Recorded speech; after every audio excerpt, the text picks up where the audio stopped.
మాటల్లో. శ్రీ మహాగణాధిపతి నమః. భారత్ మాతాకు జై. జై శ్రీరామ్. నేను మీ కంబార్ శ్రీనివాసరావు, విశ్వ హిందూ ధర్మ పరిరక్షణ రామసేన అధ్యక్షుడిగా, అలాగే భారతీయ జనతా పార్టీ నాయకుడిగా మీకు అందరికీ సుపరిచితమే. మకర సంక్రాంతి అలాగే నెల పండుగ పెట్టారు అని చెప్పిన మన దగ్గర సాంప్రదాయబద్ధంగా అంటూ ఉంటారు. ఆల్మోస్ట్ సంక్రాంతికి ముందు ఒక నెల ముందు నుంచే అందరి హృదయాల్లో కూడా ఒక ప్రత్యేకమైన శోభ విరజిల్లుతూ ఉంటుంది. నేను చిన్నప్పుడు కూడా చాలా ఎంజాయ్ చేశాను ఈ సంక్రాంతికి సంబంధించి.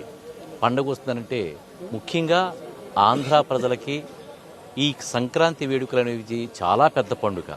మిగతా పండుగలతో పోల్చి చూస్తే ఈ మకర సంక్రాంతి పండుగని ఏదైతే భోగి, సంక్రాంతి, కనుమ, ముక్కనుమ పండుగలు ఏవైతే ఉన్నాయో వీటి గురించి చాలా ప్రత్యేకమైన స్థానం ఉంది.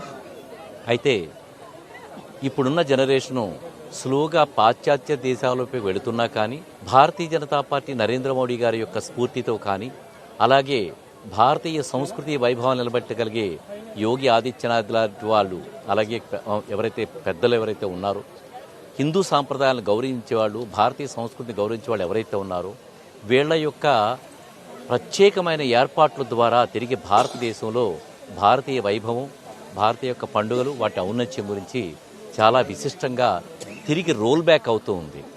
మనకి గోకవరం ప్రజలు ఎవరైతే ఉన్నారో, నేను పుట్టిన ఊరిది. ఈ గోకవరం అనేది ఆంధ్రప్రదేశ్లోని తూర్పుగోదావరి జిల్లా రాజమండ్రికి 33 కిలోమీటర్ల దూరంలో ఉంది.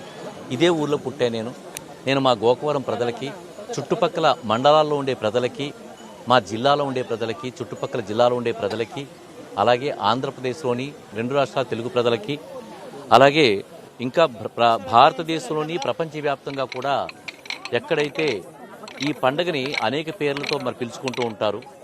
ప్రతి ప్రాంతంలో కూడా ఈ పండుగ గురించి ప్రత్యేకించి పిలుచుకుంటారు.